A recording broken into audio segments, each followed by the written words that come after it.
Hi friends, a quick update on the this LPG and natural gas shortfall impact on the industry. So basis the current gathering, there are two major industry जहाँ पे इनका major impact हो रहा है. One is steel industry because steel industry LPG काफ़ी use करती है to sort of convert the steel, तो वहाँ के furnaces में ये use आता है. At the same time इसके अलावा जब वो यूज़ कर लेते हैं तो जो एलपीजी के रेजिड्यू निकलते हैं उससे उनका फर्दर स्टेनलेस स्टील बनाने में यूज़ आता है. तो for them it's necessary to use LPG while there are certain other option जैसे कि जिनकी कैलोरीफिक वैल्यू कम होती है जैसे LHS होता है और other fuel as well is there.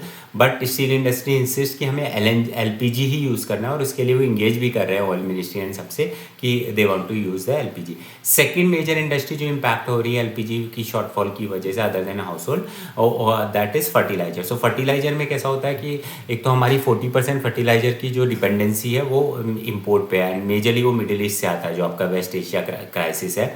और उसके अंदर भी कैसा होता है कि वन इज़ फर्टिलाइजर इटसेल्फ हम इम्पोर्ट करते हैं. एक फर्टिलाइजर बनाने के लिए दो मेजर रॉ मटीरियल वाली one is LPG and second is ammonia जो कि वेस्ट एशिया से आता है. So that's where again it is going to impact because while government से कि हमारा जो ओवरऑल स्टॉक है अभी फर्टिलाइजर का चाहे वो DAP हो फास्फोरस बेस्ड हो NPK हो वो है सफिशिएंट नहीं but it is higher than last year.